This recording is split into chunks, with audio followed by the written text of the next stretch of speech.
Alright guys, before we start this video here, I got two things I have to say. First, I'm a little bit under the weather, so if my voice sounds a little bit crappier than usual, that would be the reason why. I'm not feeling too good. It may be from getting up too early all this time, but who knows. And the second thing, I have to apologize for my coverage of the quarterfinals. I said Anthony Honka deserved a 5-minute for that body check of his.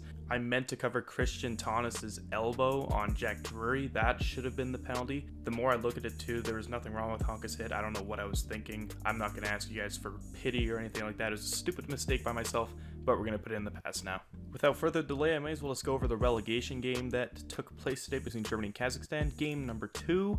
This was a game where Germany was firing all cylinders. They had 44 shots in the entire game, but if it was a matter of getting them past Vlad Nurik, they were not doing a good job. It was 2-0 going into the third for the Kazakhs, and a beautiful goal by Stanislav Alexandrov, the 17-year-old.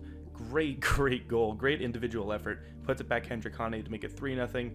They'd get a empty netter, and then Louis Shinko would score for the Germans to spoil Vlad Nurik, what would have been an amazing shutout for 44 saves.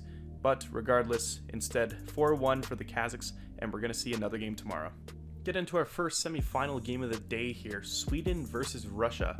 And going into this one, I really thought this was going to be a defensive dominant game. Sweden's got such a great core. Russia's got such a solid core. I really thought this game would end something like 2-1. Really early on, though, it seems like I was going to eat my words. 16 seconds in, Rasmus Sundin wires one off the face-off win by Gustafsson right past Askarov's glove. It was a shaky start for both sides, though. Alexander Holtz would take a slash, and then Ivan Morozov would score off a feed from Podkolzin to make it 1-1. This is really where it starts to get tensed. Sweden's top scorer Nils Hoglander takes a 5-minute for checking to the head, pretty much with an elbow. He gets the game misconduct, and Sweden is without him.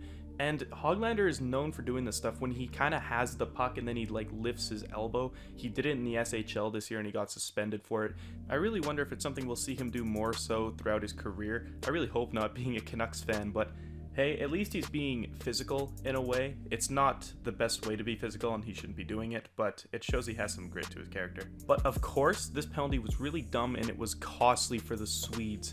Right after that penalty is taken, because it's 5 minutes, Alexander Kovanov would score, and after the power play, the woes would continue. Hugo Alnefelt, he tries to clear it. He really kind of gets under it, kind of funny, he barely chips it, and right to Yegor Sokolov, he buries it on the sharp angle, pretty much into the empty cage, making it 3-1 Russia. Sweden would find the back of the net once more this period with another goal from Samuel Fagemo.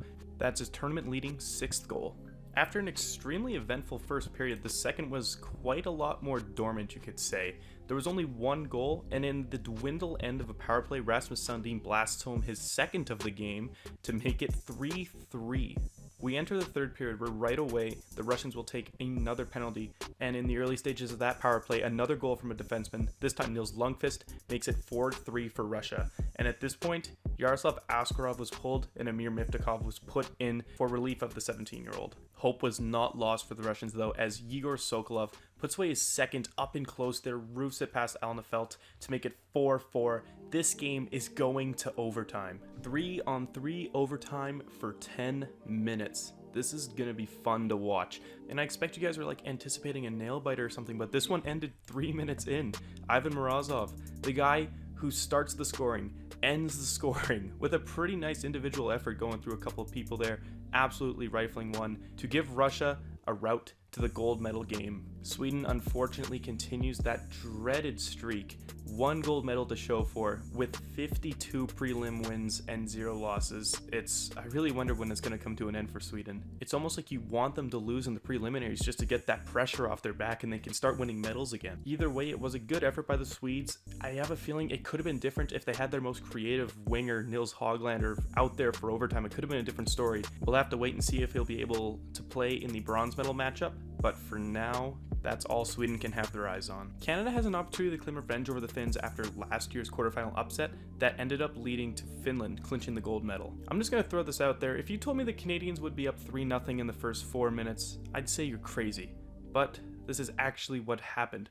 Couldn't have been more of a storytell beginning for the Canadians. McMichael would spark the onslaught with a snipe from the dot, then super stud Lafreniere displays his soft hands, roofing a backhand from in tight after a nice give and go with foot. Then the 17-year-old D-man Jamie Drysdale does a nice pump fake around the defense and releases a quick wrister to beat Annanen. In the absence of Bowen Byram tonight, Drysdale stepped up big time. He played 20 minutes and he did not look out of place whatsoever. By the looks of it, it was just not Justus Annanen's night, let alone the whole team's. Tidal Landria would bury another one before the end of the first, and this is also just a fun fact. Finland still outshot Canada 16-15 in that first period. That's just something I found pretty shocking even after I was watching it. The second was a far better period for Annanen. He seemed a lot more poised than before and only let in one goal. And that one goal he let in was basically a copy-paste goal by Lafreniere, scoring nearly an identical goal to the one he had versus the Slovakians 2 days prior. He's got that shot down pat. Barrett Hayton would take a terrible tumble into the boards with Lashy Thompson in the third though.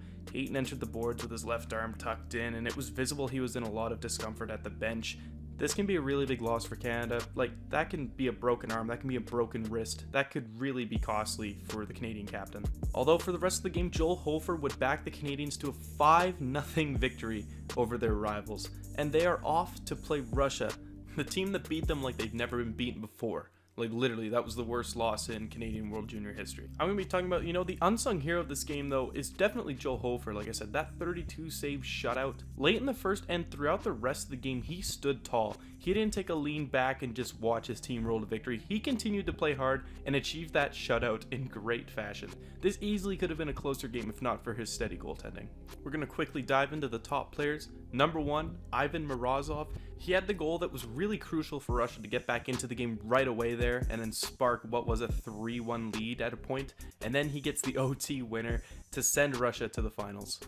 The second star, despite their loss, it's going to be Rasmus Sandin. He had 4 points that game, 2 goals, 2 assists. Great performance, especially from a guy who's battling through a little bit of a wrist injury right now. And I had a lot of trouble for the last one here, but it's going to come down to the guy who did the most for his team today, and without his performance, I don't think they would have won today, and that's going to be Stanislav Alexandrov. 2 goals for Kazakhstan, keeping them alive yet another day. They'll play again tomorrow as well. So for our matchups, Sweden and Finland fight for the bronze, and Canada and Russia fight for the gold, and Kazakhstan and Germany fight once more to see who gets relegated. I'm definitely pumped to see all of them. Hopefully I feel a bit better tomorrow and I can wake up and at least stay awake through the games and not feel like crap. Really do not want to miss these ones. These ones are all set to be quite the performances. Anyways, I'll see you guys tomorrow for our final day of double IHF coverage. Bye-bye.